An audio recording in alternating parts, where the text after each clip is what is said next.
So, Al, is there any other fights you want to talk about on UFC 259 this upcoming Saturday? Let's just quickly brush over I'll just quickly brush over my first glance picks, and then maybe you could do the same, like just off the top of your head. There's the Rakic Santos fight, which, like you mentioned earlier, I think that fight's going to be freaking amazing. Like, so many of these fights that I'm going to mention could have been like the headliner for the past two fights that we just watched, the past two cards that we just watched. Some of them could be pay-per-view headliners if it was like if one of them had a belt or something. But yeah, I think Rakic gets it done against Santos. And then this other one, Casey Kenny against Dominic Cruz. I think that one's really interesting. I laid a heavy price on Casey Kenny here. I think that, Dominic Cruz should not be just like a plus 115 dog against Casey Kenny. Like, Dominic Cruz is on his way out the door. Like, he's barely fought in the past like 4 or 5 years. I think Casey Kenny is a legitimate bantamweight contender. So that's a bad fight for Dominic Cruz to have taken. And then another one, this almost exact same thing, Askarov, Joseph Benavidez, which again, amazing fight, super cool. But Askarov is going to win this fight, and I'll go out a limb, and I'm 100% picking Askarov here. Minus 118. I think this is a gift. This fight should not be a pick 'em. This fight should not be, Askarov should be like a minus 170 favorite in my mind here. Ton of value on him in this fight. And then Song Yidong against Kyler Phillips. I think Song Yidong has a ton of value, minus 150. And and another fight just to mention, I don't really have a pick on it yet. I got to look into it more, but Kai Kara France against Rogerio Bontorin. That's an amazing fight. Like, this card is just absolutely unbelievable. It's one of the best cards like in the past 5 years. Like, it's just absolutely crazy. I'm super stoked for it. What are some of the angles that you're looking at? Well, I gotta say, man, I think I probably agree with you on all those you just went over. I'm gonna take a look at the card right now. I still lean Petr Yan. We talked about that last week. Islam Makhachev, Drew Dober is a very intriguing matchup. Drew Dober, an absolute monster. Islam is the heavy favorite there. I think I do lean Islam as it stands right now. I'm with you on the Alexander Rakic side. I think you got to go Rakic here. I mean, Thiago Santos is one of these guys that it doesn't matter who it is. He's live to knock you out. But considering everything Thiago Santos has gone through, yeah. Even the John Jones injuries where he essentially ripped out both knees. Alexander, I mean, don't get me wrong, he's come back and fought since, had the very good fight that he lost to Glover Teixeira. But Glover Teixeira laid out the game plan on how you beat Thiago Santos, and it's through wrestling. It's through the grappling, right? And Alexander Rakic absolutely showed us in that Anthony Smith matchup. It's going to be an identical game plan for Alexander Rakic based off the last fight, what he did, what he accomplished, and what he's going to need to do coming into this Thiago Santos matchup. I absolutely favor him there. You're right. Dominic Cruz, Casey Kenny on prelims. Okay, that's how loaded up this card is. Dominic Cruz on prelims.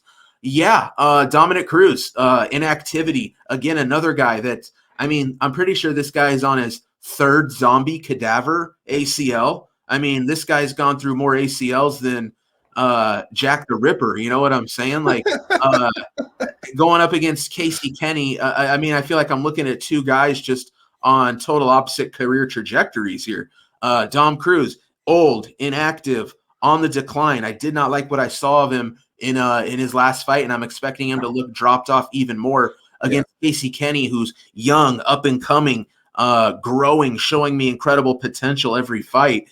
I mean, it's just I really don't even have to think about it much more. It's Casey Kenny for me on that one. Kyler Phillips, Yidong Song, man, I don't have any clue. All I know is both those guys are very good. I think I'm with you on the Askarov side. Joseph Benavidez, another situation where we're talking about the still officially undefeated Askarov, who showed us a lot of skills and improvement in every fight against the fading, old, past the expiration date Joseph Benavidez, who's coming off of 2 life-changing beatings to your boy Figgy, right? Yeah. Kai Kara France, Rogerio Bontorin, I don't really know who I'm going with there. Tim Elliott, Jordan Espinoza, I don't have a strong read there. Carlos Ulberg, Kennedy Nchukwu is a very, very interesting matchup. Ulberg, the training partner of Israel Adesanya, but at the same time, a guy who's only 3-0, going up against Kennedy, who's been out for a long time, trains out of Fortis, and has only lost 1 fight. One of those guys who won the whole fight against Paul Craig and ended up getting a late triangle. So that's a good matchup. Sean Brady, Jake Matthews is incredible. I'm very high on the undefeated Sean Brady. I think I'll probably end up going that side in this one. Lavinia Souza versus Amanda Lemos. I'm not sure about that. Uros Medic, he's undefeated against Elon Cruz. We've kind of seen the shortcomings of Elon Cruz. At the same time, Uros Medic, a guy who's 6-0, but coming off the dreaded local Alaska scene that's just notorious for producing guys that drop the ball. And then even the first fight of the night, which is going to get absolutely slept on, but it's going to be a total banger.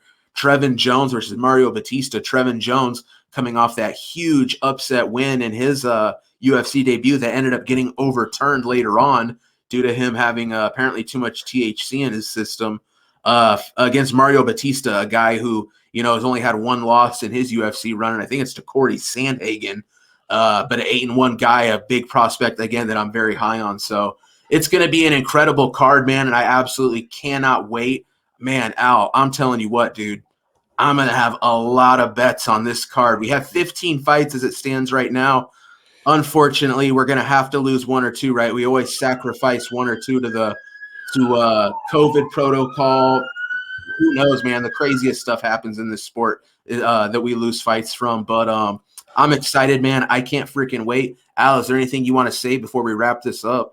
Yeah, just expect us to be, I feel like the card will still be going on, right? Like this time next Saturday, 1:16 a.m. Like I bet, the fight will be in like the 4th round, like the main event. So, if you're going to be around next Saturday, we'll be here, and it might end up popping off at freaking who knows, because then there's going to be 3 champions that are going to talk and Dana. So it's going to be it's going to be pretty one. Yeah, it's going to be a late one, but we will be here, and we'll have so many things to talk about. We won't have enough time to fit in what we're going to talk about. So yeah, I'm super excited. And then right after we're here every other Saturday after that, until freaking April. So it never ends, man. And then we go right into Bellator. And then we go right into the Bellator stretch. So MMA, man, listen, Bellator's back, PFL's back. We're gonna be very busy, Al. Cool. So yeah, I'm super excited, and to say I'm super excited it's just the understatement of the year. Like this is incredible. Al's been all aboard UFC 259 ever since we wrapped up UFC 258.